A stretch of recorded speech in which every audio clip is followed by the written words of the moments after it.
Las Vegas, Nevada, March 19, 1931, 2:47 p.m. The Nevada State Legislature votes. Assembly Bill 98 passes. Gambling becomes legal across the state. The vote comes during the Great Depression. Banks are failing. Unemployment hits record levels. Nevada's population is dropping. People are leaving for California. The state needs money. Legislators know gambling has always existed in Nevada. Saloons ran poker games since the 1860s. But in 1910, progressives banned all gambling. The ban never worked. Games continued in back rooms. Police looked the other way. Everyone knew the truth. Now the law changes. Casinos can operate openly. The catch: each county decides its own rules. Las Vegas city leaders move fast. They approve casino licenses within days. The Northern Club on Fremont Street gets the first license. The Stoker family owns it. They pay the fee, hang the license on the wall, open their doors. Players walk in, roulette wheels spin, cards shuffle, money changes hands. Las Vegas has 5,000 residents, one paved road, a railroad depot, a few hotels, nothing special. Then, construction begins 30 miles southeast. April 1931. Boulder Canyon. The federal government starts building Hoover Dam. The project will take 5 years. The dam will control the Colorado River, generate electricity, supply water to California, cost over $49 million. 21,000 workers will pass through the construction site. Most come from across the country. They arrive broke, looking for work, any work.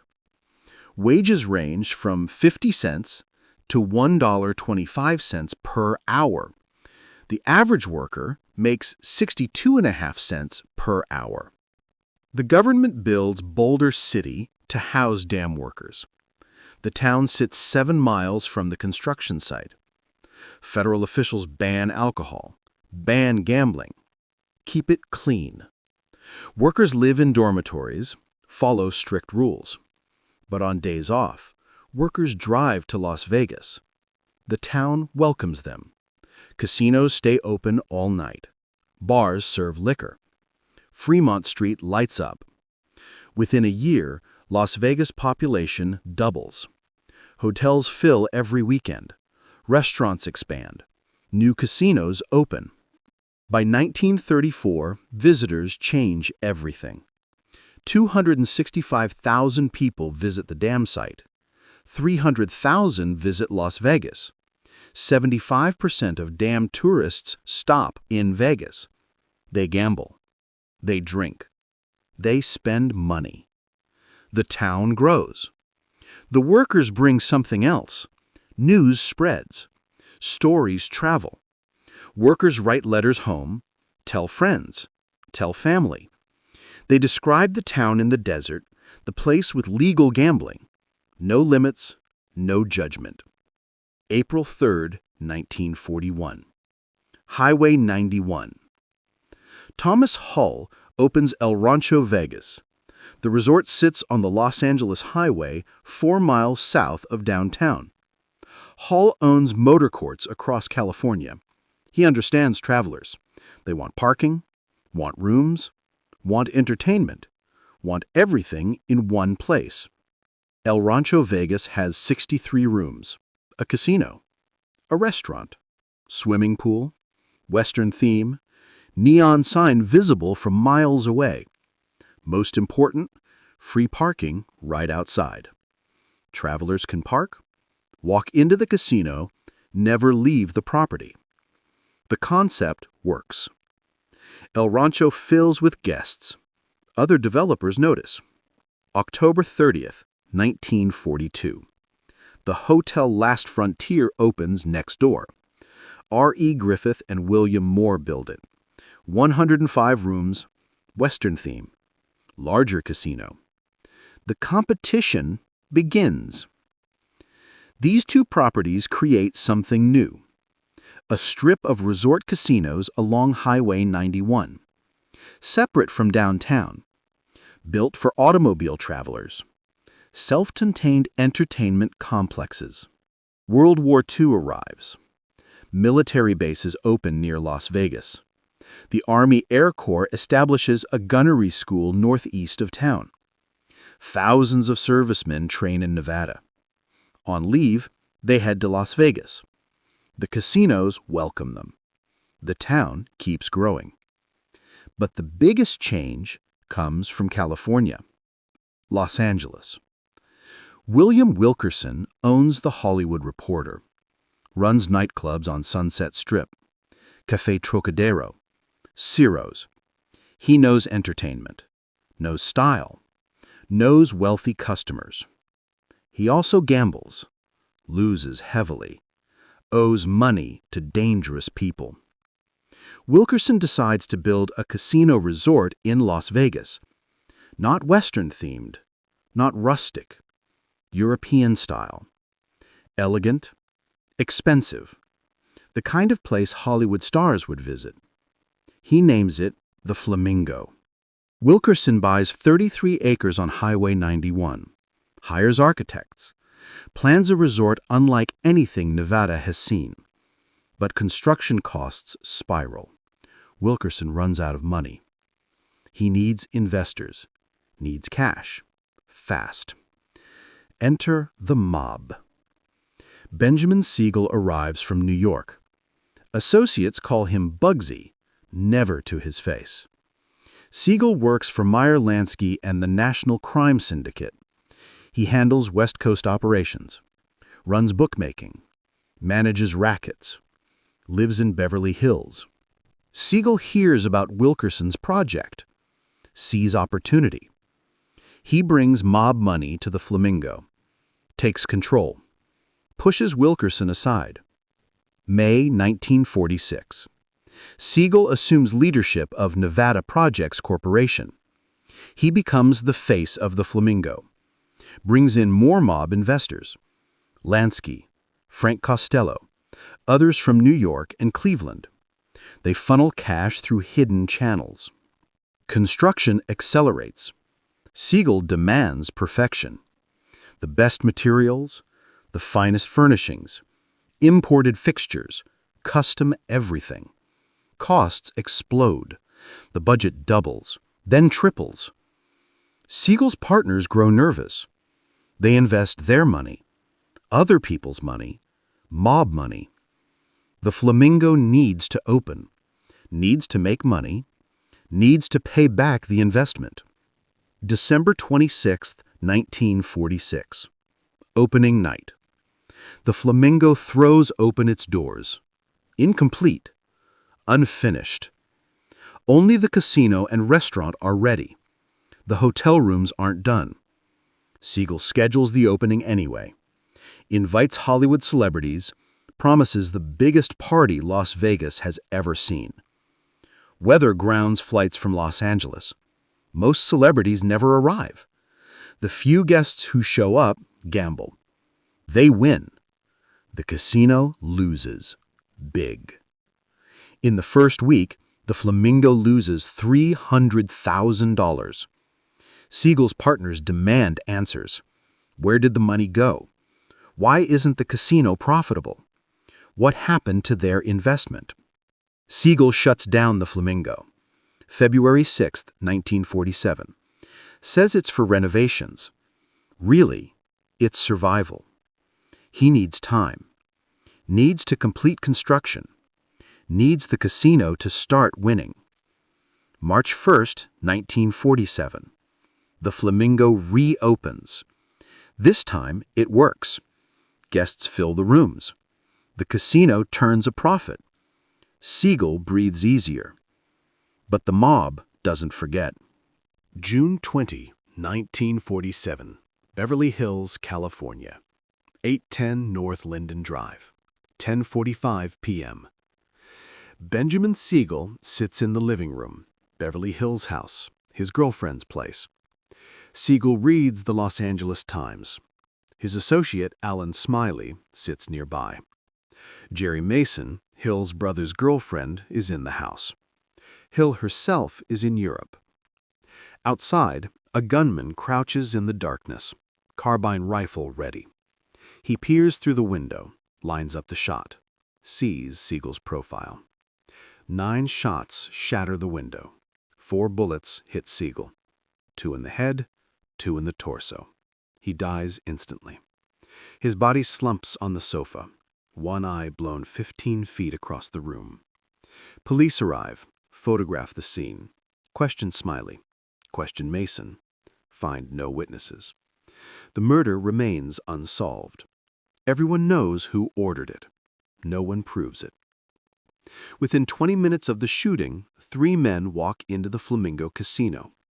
Moe Dalitz, Morris Rosen, Gus Greenbaum. They inform the staff of new management. The transition happens before Siegel's body reaches the morgue. The Flamingo continues operating, under mob control, making money, setting the template. Dalitz becomes the key figure, Moe Dalitz from Cleveland, born in Detroit, 1999. Runs bootlegging during Prohibition, operates illegal casinos in Ohio and Kentucky, partners with the Cleveland Syndicate, knows how to move money, knows how to run gambling operations, knows how to avoid law enforcement. April 24, 1950, Las Vegas Strip. The Desert Inn opens. Dalitz finances it, controls it. The resort costs $6 million, features 257 rooms, championship golf course, showroom hosting major entertainers, elegant casino. The Desert Inn immediately becomes the Strip's premier destination. Dalitz operates differently than other mob figures. He joins civic organizations, donates to charities, builds hospitals, funds schools. Las Vegas residents call him Mr. Las Vegas. They ignore where his money comes from. Other mobsters follow Dalitz's model. Take legitimate money, mix it with illegal profits, build casinos, control entertainment, skim cash from counting rooms, send untaxed money back to crime families in other cities. The system works like this. Casinos report lower earnings to the Nevada Tax Commission. Count the night's take, remove cash before recording it. The skimmed money never appears in official records, never gets taxed. Couriers carry it to Chicago, Cleveland, New York, Kansas City. The money funds other mob operations, pays bosses, finances expansion. July 2, 1958. The Stardust opens. Tony Coronero starts the project. Coronero, known as the Admiral, ran gambling ships off California in the 1930s, operated illegal casinos, served prison time. Now he wants to build the world's largest hotel in Las Vegas. Construction begins in 1954. Coronero needs money. Makes a deal with Dalitz and Lansky. They'll finance the casino operation once it opens, but Coronero never sees completion. July 31, 1955. Desert Inn casino floor. 2:30 a.m. Coronero collapses at a craps table, dead before paramedics arrive. Heart attack. Age 55. Some call it natural causes. Some whisper about mob involvement. No autopsy determines the truth. Dalitz takes over the Stardust project, completes construction, opens with 1,065 rooms, the largest hotel in the world. The casino becomes a cash machine. Skimming operation runs smoothly. Millions flow out of Las Vegas.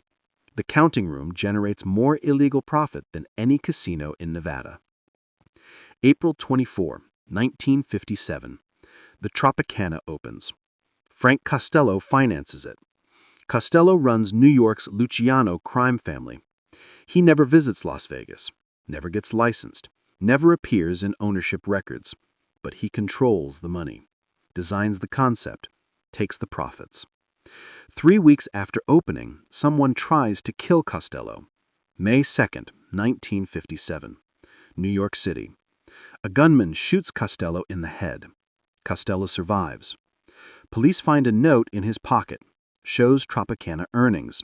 Exact revenue figures from the first weeks of operation. The evidence connects Costello directly to Las Vegas. Federal investigators take notice. The same year brings another crisis. The Kefauver Committee investigates organized crime. Senator Estes Kefauver from Tennessee chairs the committee. Televised hearings expose mob control of Las Vegas casinos. Millions of Americans watch. They see casino owners take the Fifth Amendment, refuse to answer questions. The hearings damage Nevada's reputation. Nevada officials respond. March 30th, 1959. The legislature passes the Gaming Control Act, creates the Nevada Gaming Commission, establishes the Gaming Control Board, gives regulators power to investigate casino operators, authority to deny licenses, ability to blacklist known criminals. The Gaming Control Board creates the Black Book, an exclusion list, names mobsters banned from entering any Nevada casino. The first list includes 11 names: Sam Gincana, Chicago mob boss; Marshall Caifano, enforcer; others from crime families across America. The Black Book doesn't stop mob control. It makes control less visible. Mobsters use frontmen, install managers who pass background checks, run operations from the shadows. The money keeps flowing, but Nevada's legal gambling monopoly starts weakening. 1960s, New Jersey, Atlantic City. Gambling opponents use Las Vegas as an example, show mob influence, point to corruption, argue against legalization. Nevada's mob problem becomes a national issue. Meanwhile, Las Vegas keeps growing. The 1960s bring massive expansion.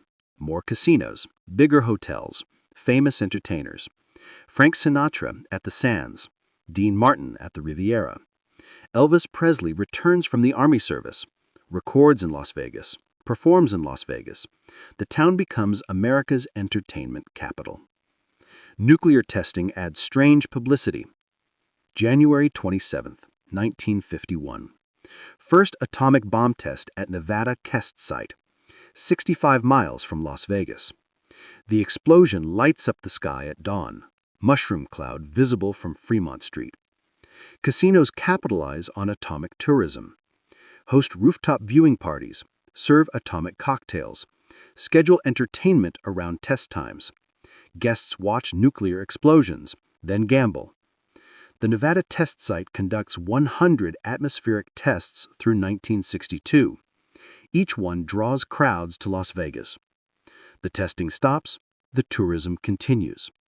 Las Vegas becomes America's playground, Sin City, the place where anything goes, where fortunes are made and lost, where the mob rules from the shadows. But change approaches. November 24, 1966. Train pulls into Las Vegas. The Desert Inn. Howard Hughes arrives. The billionaire industrialist, aviation pioneer, film producer, eccentric recluse. Hughes checks into the Desert Inn penthouse, books the entire top floor, moves in with his staff, refuses to leave. March 27, 1967. Hughes buys the Desert Inn, pays Dalitz $13.2 million, cash and loans, takes ownership. First major casino sale to someone outside the mob. Hughes doesn't stop. He buys the Sands, the Castaways, the Frontier, the Silver Slipper, the Landmark. 6 casinos in 2 years. Spends over $60 million. Hughes never gambles, never drinks, barely leaves his room, but his presence changes everything. Nevada officials see opportunity. A legitimate businessman owning casinos, no mob ties, no criminal record, no skimming operations. The Nevada legislature acts. 1967. Passes legislation allowing corporations to own casinos. Before this, every shareholder needed licensing. Background checks on hundreds of people made corporate ownership impossible. The new law changes requirements. Only key executives need licenses.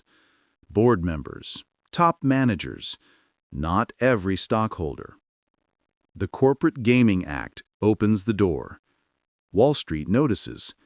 Publicly traded companies can now enter Nevada gambling. Legitimate capital can flow to Las Vegas. The mob's monopoly begins cracking. Kirk Kerkorian follows Hughes, 1969. Kerkorian is an Armenian-American, former pilot, self-made millionaire, made money in aviation, bought and sold airlines, accumulated wealth. Now he builds in Las Vegas. July 2, 1969. International Hotel opens. Kerkorian owns it. 1,500 rooms, 32 stories, the world's largest hotel. Cost over $60 million. Showroom seats 2,000. No mob money involved. Clean financing. Corporate structure. Elvis Presley opens the showroom. Signs 7-year contract. Performs 57 consecutive sold-out shows. The International becomes the new model. Legitimate ownership. Celebrity entertainment. Family-friendly. No mob involvement. Other corporations enter the market. Hilton Hotels, Holiday Inn, Ramada, MGM Grand. Companies with shareholders, quarterly earnings reports, SEC oversight. They buy existing casinos, build new properties, bring professional management, institute corporate controls. The mob's influence diminishes. Slowly. The skimming operations get harder to maintain. Corporate accounting departments track every dollar. Auditors review books. Regulatory oversight increases. Gaming Control Board investigations intensify. The FBI makes its move. Operation Strawman. Undercover investigation into mob skimming. Agents infiltrate casino counting rooms. Install hidden cameras. Record conversations. Document money transfers. The investigation runs for years. Targets multiple casinos. Stardust, Tropicana, Fremont. Evidence mounts. Federal prosecutors build cases. Grand juries issue indictments. Trials begin. Mobsters from Chicago, Kansas City, Cleveland, Milwaukee. They face racketeering charges, conspiracy, tax evasion. The skimming operations get exposed. Evidence proves millions stolen, millions untaxed, millions sent to crime families. Convictions follow. Sentences range from years to decades. The mob's grip on Las Vegas breaks. Not completely, not immediately, but permanently damaged. Stardust changes hands. Boyd Gaming purchases it. The corporation cleans out mob influence, restructures management, implements controls. The Stardust becomes legitimate. Nevada gaming revenue reaches new levels. 1990s. Mega resorts transform the Strip. Steve Wynn builds the Mirage. 1989. 3,000 rooms. Artificial volcano. White tigers. Dolphins. Cost over $600 million. Legitimate financing. No mob involvement. The Mirage succeeds. Sets new standards. Wynn builds Treasure Island, then Bellagio. Each property bigger, more expensive, more ambitious. Other developers follow. New York, Paris, Venetian, Mandalay Bay. Las Vegas reinvents itself. Theme parks for adults, family destinations, entertainment complexes that happen to include gambling. The transformation continues. 2000s. Major corporations dominate Las Vegas gaming. MGM Resorts, Caesars Entertainment, Las Vegas Sands, Wynn Resorts.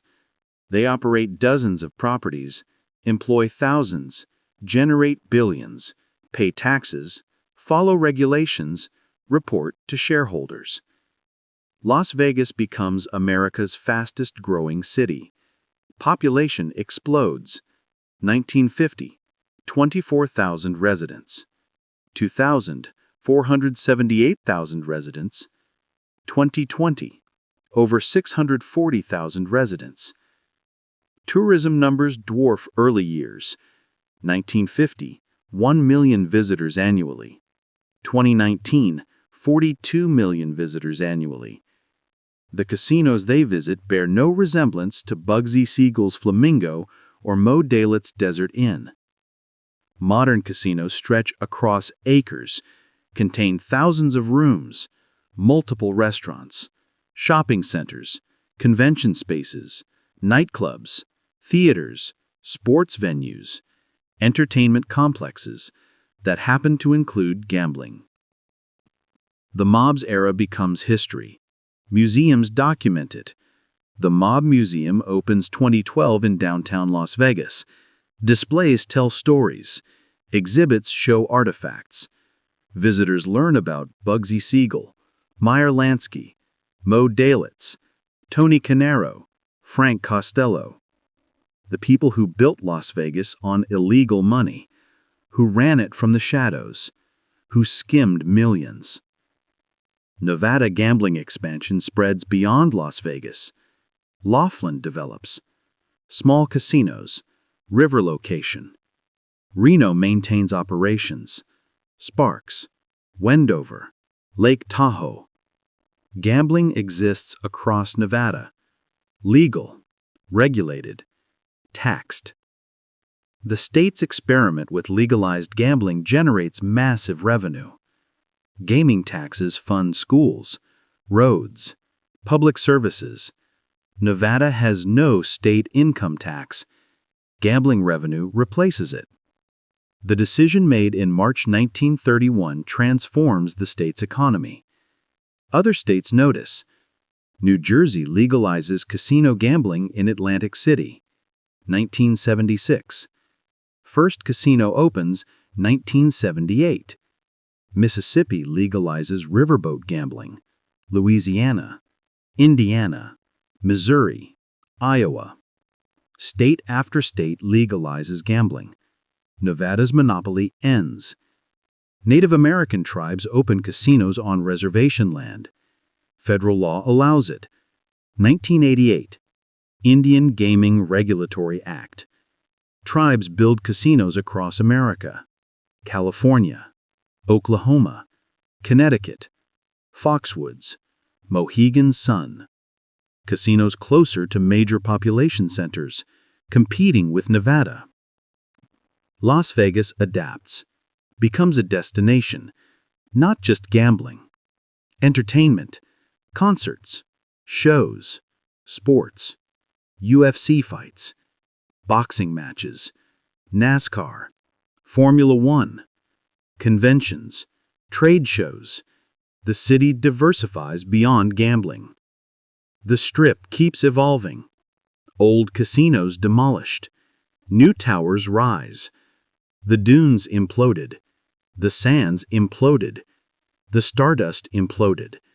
The Tropicana imploded October 2024. Last remaining mob-era casino structure gone. The physical evidence of that era vanishes. What remains is the legend, the stories, the history.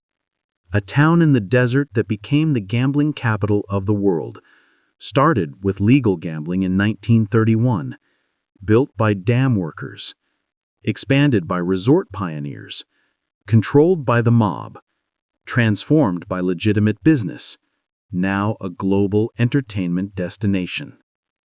The Flamingo still operates. Not Siegel's building, that was demolished 1993, but the name remains, the location remains. The oldest continuously operating casino on the Strip, a connection to where it all began. From 5,000 residents in 1931 to millions of visitors yearly. From one paved road to the neon skyline. From illegal backroom games to corporate gaming empires generating billions in revenue. Las Vegas became a gambling mecca because Nevada took a chance, because the mob saw opportunity, because corporations saw profit, because tourists wanted escape, because America wanted a place where the rules were different. The desert bloomed, not with water,